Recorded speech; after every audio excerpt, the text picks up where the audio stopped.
बबली कबूतरी की दो बहुएं थी, बड़ी अमीर तो छोटी गरीब। बड़ी बहू को अपनी अमीरी पर बहुत घमंड था, इसलिए बबली ने दूसरी बहू किसी गरीब घर से लाने की सोची। अरे टुनटुनी बेटिया, जरा एक गिलास पानी तो लाना। जी माँ जी, अभी लाई। छोटी बहू किचन से पानी के साथ मिठाई भी ले आती है। अरे ये मीठा क्यों बहू, मुझे तो सिर्फ पानी पीना था। माँ जी, हम लोगों के घर के संस्कार हैं, पानी किसी को खाली नहीं दिया जाता है। अरे जीती रहे बेटी, मुझे तो ऐसी ही बहू चाहिए थी। वहीं बड़ी बहू पिंकी के अलग ही शौक थे।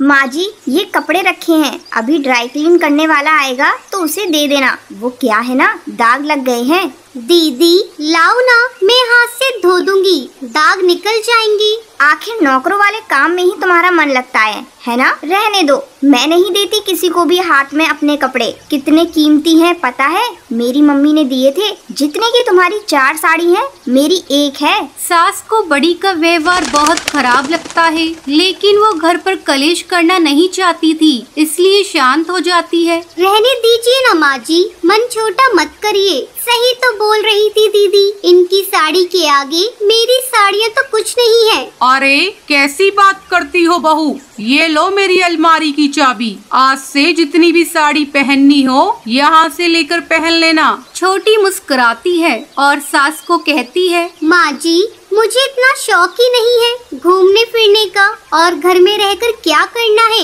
इतनी हैवी साड़ी पहनकर। सास समझ जाती है कि टुनटुनी को किसी भी चीज का लालच नहीं है, लेकिन बड़ी बहू के व्यवहार से वो भी दुखी रहती है। खाने की टेबल पर ये क्या है? रोज रोज भिखारियों वाला खाना कौन बनाता है? थोड़ा तो डाइट का ख्याल रखा करो। अरे वो सबके लिए खाना बनाती है, किसी को कुछ और खाना हो तो किचन में ताला नहीं है, बना सकता है। उफ, ओ माँ जी, ये क्या बात हुई? नौकर चाकर थे हम लोगों के घर में। अच्छा दीदी, खाना बनाने के लिए भी? हाँ जी, 1 गिलास पानी भी नहीं लेते थे हम लोग। वाह दीदी, क्या बात है, फिर तो खूब पढ़ी लिखी होंगी आप। अरे 12वीं पास है, तेरी तरह डबल MA नहीं किया है। 12th पास पर इंग्लिश मीडियम से। अंग्रेजी मीडियम का 12वीं और हिंदी मीडियम का डबल MA एक ही बात होती है। अरे कैसी बात कर रही हो दीदी? 12वीं की ज्ञान और MA के ज्ञान में जमीन आसमान का अंतर होता है। अंग्रेजी सिर्फ एक भाषा है। हाँ तो क्या बोल रही हो तुम कि मैं गंवार हूँ? अरे गंवार होते हुए भी तुमसे ज्यादा अकल है मेरे पास। बड़ी बहू बड़बड़ करती हुई अपने घोंसले में चली जाती है, जिसके बाद बड़ा बेटा कहता है, क्या माँ, क्यों तुम लोग उसके पीछे पड़े रहते हो? पहले तुम अकेली थी, अब छोटी बहू भी तुम्हारे साथ। अरे भैया कैसी बात बोल रहे हो? माँ और मेरी बीवी के लिए। अब घर में आए दिन कलेश होने लगता है, जो छोटी बहू को बिल्कुल अच्छा नहीं लगता। माँ जी, आप क्यों कुछ बोलती हैं? जब मुझे काम करने में कोई दिक्कत नहीं है तो। ये तो ठीक है बहू, लेकिन बड़ी बहू को ये समझना होगा ना कि उसका मायका नहीं है, यहाँ उसे बहू के जैसा ही रहना है। लेकिन पैसों की मारी जिठानी कहाँ ये समझने वाली थी। आज मेरे मम्मी पापा आ रहे हैं तो प्लीज आप लोग कुछ अच्छा बना लेना। जी दीदी, क्या पसंद करते हैं वो लोग खाने में? अरे बेटा, वो लोग तो बड़े लोग हैं, घर का खाना कहाँ खाते होंगे। बड़ी बहू एक काम कर, मैं तुम्हें 5 स्टार होटल का नंबर भेज रही हूँ, खाना मंगवा लेना, और हाँ थोड़ा ज्यादा ही मंगवाना। वो क्या है ना, हम लोग भी देखें पैसे वाले लोग कैसा खाना खाते हैं। क्यों नहीं, क्यों नहीं। हाँ दीदी, एक बार मैं देख लूंगी तो आगे से मैं भी बना दिया करूँगी। अभी तो आप ऑर्डर कर ही दें। बड़ी बेचारी 10,000 रुपए का खाना ऑर्डर करती है, और जब माँ बाप आते हैं तो अरे मेरी बेटी कैसी है? नमस्ते, आप सभी को नमस्ते। आंटी जी, मैं पानी लेकर आती हूँ, घड़े का ठंडा ठंडा। अरे नहीं नहीं, रहने दो, मेरे घर में घड़े वड़े का पानी नहीं चलता। अरे नहीं नहीं, हमने बाहर का पानी पीना छोड़ दिया है। ले आओ बेटा, और हाँ जरा अदरक कूट कर चाय बनाकर भी ले आना। बेटा वो सरसों के तेल में आलू के पकोड़े भी तल लेना, और मिर्ची की चटनी। छोटी जाती है और सारा खाना बनाकर ले आती है। बड़ी के माता पिता खूब चाव से खाते हैं और चले जाते हैं। वाह बहू वाह, क्या पकोड़े बनाए हैं, और चटनी, वाह मजा आ गया बेटा। और ये 10,000 का खाना आया है, वो कौन खाएगा? हे भगवान, मेरे पैसे फालतू में चले गए। अरे तेरे लिए 10,000 कौन सी बड़ी बात है बहू। शाम को बड़ा बेटा बंटी आता है और वो परिवार के सामने कहता है, अच्छा सब सुन लो, इस बार मेरा प्रमोशन होने वाला है, लेकिन बॉस और उनकी बीवी घर आएंगे तो प्लीज सारा मैनेज कर लेना। अरे कैसी गंवारों जैसी बात कर रहे हो। मेरे मायके के हिसाब से मैं सारा इंतजाम कर दूंगी, बस आप लोग ढंग से तैयार हो जाना। उस दिन शाम को बहू ने पूरे घर को तैयार कर दिया। जहाँ छोटी बहू और सास सुंदर सी हल्की फुल्की ज्वेलरी पहने होती है, तो वहीं बड़ी बहू ने हैवी ज्वेलरी पहनी होती है।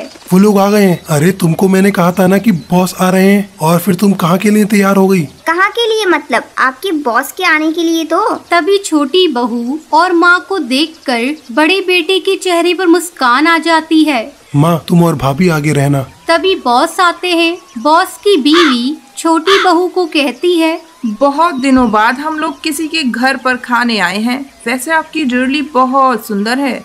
जी शुक्रिया, आइए अंदर आइए। सभी खाना पीना खाने के बाद निकलने वाले होते हैं। बॉस छोटी बहू से कहते हैं, आपके पति का प्रमोशन पक्का। जिनका व्यवहार और खाना इतना अच्छा हो वो अच्छा प्रमोशन तो डिजर्व करते ही हैं। तभी बड़ी बोल पड़ती है, अरे एक मिनट, इसका पति तो आपकी कंपनी में काम भी नहीं करता, फिर क्यों प्रमोशन? बड़ा बेटा समझ जाता है कि मामला क्या है। बॉस ये मेरे छोटे भाई की बीवी है, मेरी बीवी तो ये है। अरे ये आपकी बीवी है? मुझे तो लगा कि शादी वाले घर से ये कौन खड़ा है। वैसे भाभी जी आप कहाँ के लिए तैयार हैं? कहीं हम लोगों के आने के कारण आपको कुछ कैंसिल तो नहीं करना पड़ा? नहीं, वो मैं ना बहुत अमीर घर से हूँ, तो वहाँ हम लोग ऐसे ही ज्वेलरी पहनते हैं। अच्छा, किस घराने से हैं आप? क्योंकि अमीर तो हम भी हैं, लेकिन घर में बनारसी गोल्ड ज्वेलरी नहीं पहनते। बुरा मत मानिए, पर ये छोटी वाली से सीखिए कुछ। ये बोलकर बॉस और उसकी बीवी चले जाते हैं। क्या है, कटा देना नाक। अमीर के चक्कर में तुमने सिर्फ ये दिखा दिया कि तुम सिर्फ अमीरी का नाटक करती हो। मुझे माफ कर दीजिए, मैं समझ गई कि जो सादगी में मजा है वो बनारसी में नहीं है बहू। बहुत समय पहले की बात है। जंगल में सभी पक्षी खुशी खुशी रहते थे, लेकिन टूनी चिड़िया हमेशा उदास रहती थी क्योंकि उसे कोई भी संतान नहीं थी। जब भी वो नन्ही चिड़िया को खेलती हुई देखती थी, खेलती हुई नन्ही चिड़िया कितनी प्यारी लग रही है। काश मुझे भी कोई संतान होती। पता नहीं भगवान मुझसे क्यों रूठे हैं। मैं जाकर देवी माँ से प्रार्थना करूँगी, वो मेरी भी झोली संतान की सुख से भर दे, और जब तक वो मुझे वरदान नहीं दे देती मैं वहाँ से तब तक नहीं हटूंगी। ऐसा सोचकर टूनी देवी माँ के पास जाती है।